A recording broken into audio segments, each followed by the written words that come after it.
तो hello students, आज का आपका टॉपिक है आर्थिक विकास और आर्थिक वृद्धि। लोग को ये नहीं पता चलता है कि आर्थिक विकास क्या है, आर्थिक वृद्धि क्या है और हमारे देश के लिए क्या बेहतर क्या है। क्या आर्थिक विकास बेहतर है कि वृद्धि बेहतर है कि दोनों बेहतर है? क्या कुछ इससे प्रॉफिट है, लॉस है, क्या है इससे, या इससे जीडीपी या एनपी क्या बढ़ता है क्या घटता है, इससे विचार हम करेंगे आज।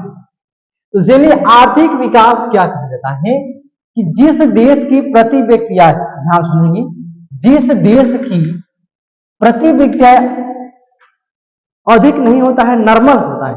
यानी कहने का मतलब कि दो देश के नाम सुने होंगे कि एक देश सुने होंगे विकासशील, एक देश नाम सुने हैं क्या आप लोग, विकासशील, और एक देश सुने होंगे विकसित। चलिए अगर बात करें तो हम लोग किस में आते हैं, तो हम लोग जल्दी आते हैं विकासशील में। जैसे भारत है हमारा, तो भारत किस में आता है, जो इंडिया है यानी भारत, तो हमारा देश विकासशील में आता है। यानी अभी आर्थिक विकास की तहत पर है, आर्थिक वृद्धि के तहत पर नहीं है। आर्थिक वृद्धि के तहत पर कब आता, जब ये विकसित हो जाता तब। लेकिन हमारा देश क्या हो गया, विकासशील। ऐसे माना जा रहा है कि जल्द 2030 तक शायद विकसित हो जाए, अनुमान लगाता है। लेकिन हो गया ना, ये हो नहीं सकता, जरूरी नहीं है, क्योंकि कभी कभी जो योजना चलता है वो पूर्ण नहीं होता है। जैसे आपको भी पता है, योजना आयोग जो बताए थे, योजना आयोग का गठन कब हुआ था, तो 15 मार्च 1950। योजना आयोग को हटाकर कौन आयोग लाया गया, एक नीति आयोग लाया गया। योजना आयोग को हटाकर कौन आयोग, नीति आयोग। नीति आयोग कब आया, तो 1 जनवरी, नीति आयोग कब आया, 1 जनवरी 2015 को लाया गया। नीति आयोग 1 जनवरी 2015 को लाया गया था। ठीक है, जहां तक उम्मीद है कोई दिक्कत नहीं है। दूसरी बात क्या है, ध्यान से समझ ले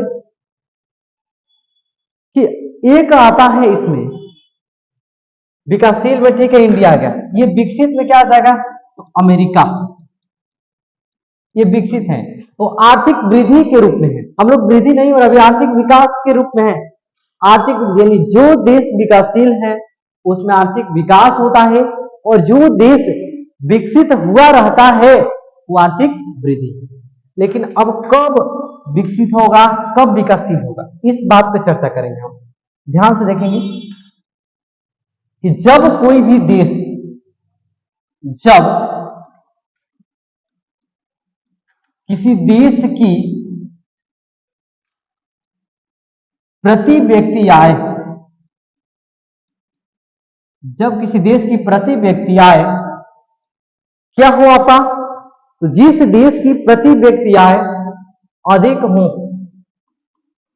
प्रति व्यक्ति आय अधिक हो, तो आपका होता है विकसित। ठीक है, ध्यान देंगे, जिस देश की, यानी जब किसी देश की प्रति व्यक्ति आय क्या हो, अधिक हो जाए, तो होता है क्या, विकसित कहलाता है। और जब किसी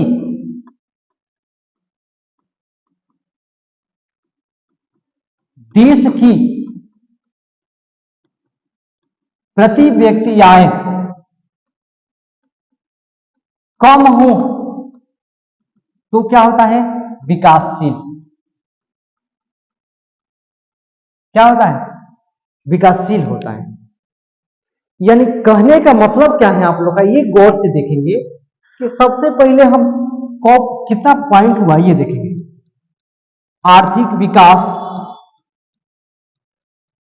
एक है आपका आर्थिक वृद्धि, एक है क्या, विकसित, एक है विकासशील।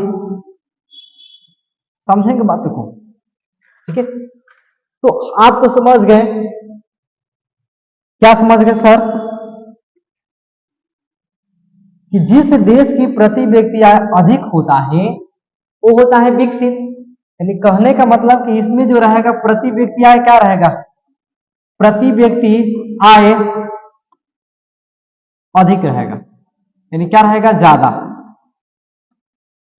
इसमें क्या रहेगा, प्रति व्यक्ति आय कम रहेगा। तो जिसकी विकसित है, तो ये भी समझ में आ गया है कि विकसित है तो आर्थिक वृद्धि है, जो देश विकसित है तो उसमें आर्थिक वृद्धि होती है, न कि विकास। लेकिन जो देश विकास भी यानी विकासशील होता है, वो विकसित हो रहा है, विकास हो रहा है, विकासशील, तो उसका आर्थिक विकास होता है। ठीक है, ये बातों को ध्यान रखें। और प्रति व्यक्ति आय तभी ज्यादा होगा जब किसी भी देश की राष्ट्रीय आय अधिक हो। देखिए कई तरीका का है इसमें, और वही समझना है।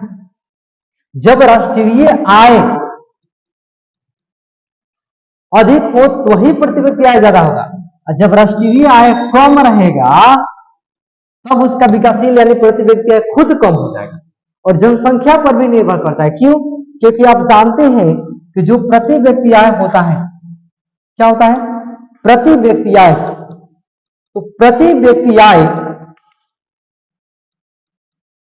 बराबर होता है राष्ट्रीय आय, राष्ट्रीय आय और बटा में क्या होता है, कुल जनसंख्या। यानी कहने का मतलब कि आप खुद से गौर करेंगे या इमेजिन करेंगे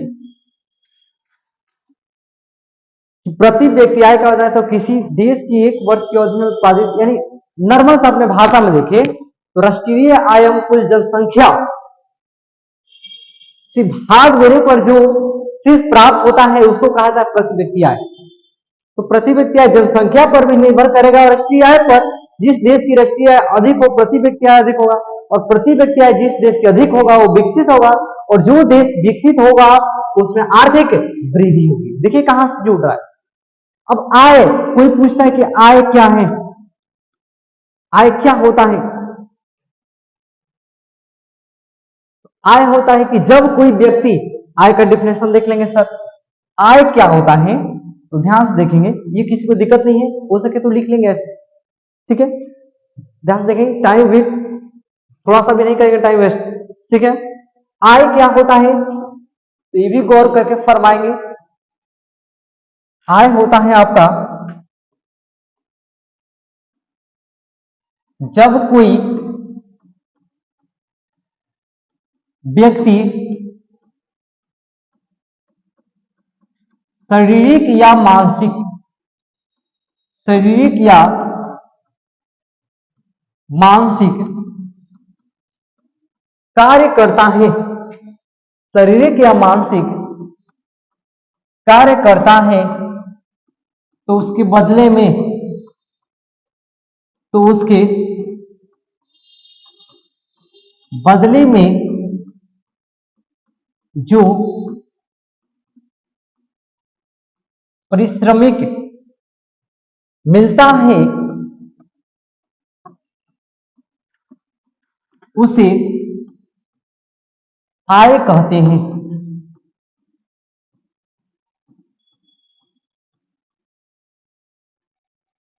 ठीक है, ध्यान समझेंगे, ध्यान से गौर फरमाएंगे कि आय क्या होता है। तो कोई भी व्यक्ति वो शारीरिक काम करे या मानसिक कार्य करे। शारीरिक का कहने का मतलब क्या कि शरीर से काम करे, जैसे कोई कुदाल चला रहा है, और कोई जैसे कोई टीचर है तो टीचर दिमाग से काम करता है, और वही जो किसान है शारीरिक काम में नहीं, खेत में या तो कुदाल चलाता है या कुछ और करता है जो शारीरिक मेहनत लगता है। तो दोनों काम होता है, या शरीर से काम करे या मानसिक से काम करे, दोनों में मेहनत लगता है, एनर्जी लॉस होता है। कोई भी काम करे जो उसके बदले में पारिश्रमिक यानी पैसा जो मिलता है उसी को हम लोग क्या कहते हैं, आय कहते हैं। देखेंगे, और आय अब तो पढ़ना है प्रति व्यक्ति आय, राष्ट्रीय आय। तो राष्ट्रीय आय क्या होता है, देखिए ये मोस्ट इंपोर्टेंट है आपके लिए एग्जाम के लिए, यानी वीवीआई है और बार बार एग्जाम में पूछता है। तो आय के बाद बता ही दिया आपको कि एक आता है क्या, राष्ट्रीय आय, एक होता है क्या तो प्रति व्यक्ति आय। इसको समझ लेंगे ध्यान से, और कुछ कंफ्यूजन हो तो कहेंगे। राष्ट्रीय आय क्या होता है तो एक वर्ष के अवधि में उत्पादित सभी वस्तुओं एवं सेवाओं के कुल मौद्रिक मूल्यों को क्या कहते हैं? राष्ट्रीय आय कहते हैं। अब वस्तु तो समझ में आ रहा है सर, सेवाएं क्या है? जैसे स्कूल हो गया, ये सब सेवाएं देती हैं आपको, ना कि कोई वस्तु देती है। आप स्कूल जाते हैं तो आपको वस्तु बांटी जाती है? नहीं, उसमें क्या बांटी जाती है? तो शिक्षा यानी सेवा आपको दी जाती है। तो राष्ट्रीय आय क्या होता है, ध्यान से देख लेंगे।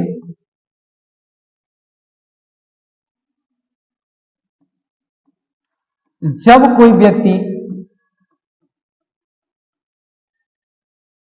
बेहतर ढंग से देखना हो तो देखेंगे, एक वर्ष की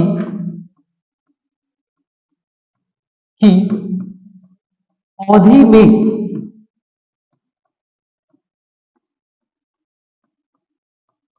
उत्पादित सभी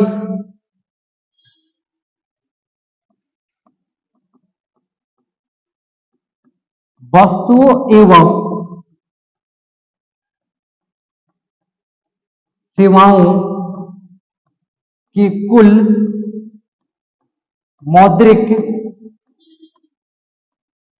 मूल्यों के योग को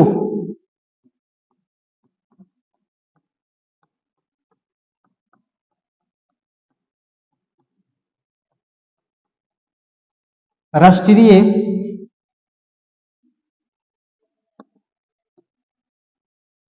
आय कहते हैं। कहने का मतलब ध्यान से समझ लेंगे कि प्रति व्यक्ति आय क्या है, तो वही बात है कि राष्ट्रीय आय, ध्यान समझेंगे ताकि कोई दिक्कत ना हो। राष्ट्रीय आय में कुल जनसंख्या से भाग देंगे तो हमको क्या मिलता है? प्रति व्यक्ति आय मिलता है। ध्यान समझ लेंगे और ये गौर करेंगे कि ताकि दिक्कत ना हो, ठीक है। यानी कहने का मतलब हमारा क्या है,